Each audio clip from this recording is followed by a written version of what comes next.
Rekan-rekan, ketika Presiden Amerika Serikat Donald Trump mengatakan bahwa ia bisa menghancurkan perdagangan suatu negara, banyak orang menganggap hal itu sekedar retorika politik. Tapi perlu kita ketahui bersama, dalam geopolitik modern, tarif bukan sekedar angka persen. Tarif adalah alat tekanan, tarif adalah alat negosiasi, dan tarif adalah instrumen kekuasaan. Dan ketika Amerika Serikat mengubah kebijakan bea masuk terhadap Indonesia, perlu kita ketahui, kita tidak bisa melihatnya dari sisi dagang saja. Karena di balik perdagangan ada energi, di balik energi ada stabilitas, dan di balik stabilitas ada Papua.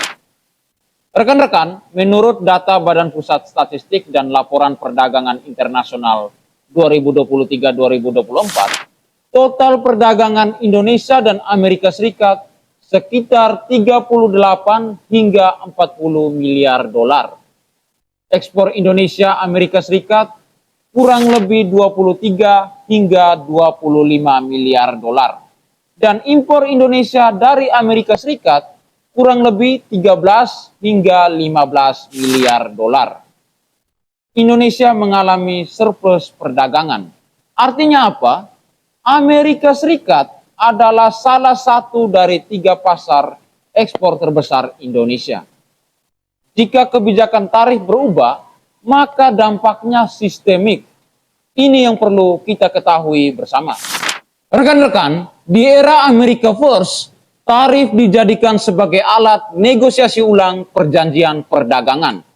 Contoh nyata, tarif terhadap Cina, renegosiasi NAFTA menjadi USMCA, dan tekanan terhadap negara mitra dengan surplus perdagangan yang besar. Artinya jelas, perdagangan bukan hanya sekedar ekonomi. Ia adalah alat diplomasi dengan kekuatan besar. Jika Indonesia dipandang memiliki surplus yang signifikan, maka potensi tekanan kebijakan pasti ada. Ini yang perlu kita pahami bersama. Rekan-rekan, Papua Barat adalah lokasi proyek LNG strategis Indonesia. Salah satu proyek utama berada di Teluk Bintuni. Perlu kita ketahui rekan-rekan, Indonesia termasuk eksportir LNG global. Dan energi sebagai komponen penting untuk hubungan dagang dan investasi. Dalam geopolitik energi, ini hal penting yang perlu kita ketahui bersama. Stabilitas wilayah, jaminan investasi. Dan jaminan investasi perlu adanya kepastian pasokan global. Artinya, ketika energi masuk dalam meja negosiasi, maka isu keamanan akan menjadi prioritas. Ini akan menjadi rubet, rekan-rekan. Karena isu Papua bukan sekedar isu domestik.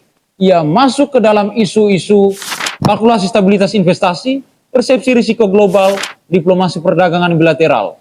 Dalam teori ekonomi politik internasional, negara selalu menyeimbangkan antara moralitas dan kepentingan nasional. Dan dalam praktiknya, kepentingan ekonomi sering menjadi faktor dominan. Artinya rekan-rekan, ketika hubungan Indonesia-A sedang dinegosiasikan, tekanan terbuka atas isu sensitif cenderung lebih hati-hati. Ini bukan teori konspirasi. Ini adalah pola umum hubungan internasional. Wilayah kaya sumber daya memiliki sensitivitas geopolitik yang lebih tinggi. Dan Papua termasuk dalam kategori itu. Semakin besar nilai ekonominya, semakin kompleks advokasinya. Jadi pertanyaannya bukan apakah tarif AS langsung menekan Papua? Tidak sesederhana itu. Pertanyaannya adalah, apakah dinamika ekonomi global mempengaruhi negara? Ya, mempengaruhi cara negara membaca stabilitas wilayah strategis? Jawabannya iya. Karena di era ini, advokasi tidak cukup jika hanya berbasis moral, tetapi harus memahami neraca perdagangan, peta energi global, ya, ini perlu kita pahami bersama, dan posisi tawar diplomasi.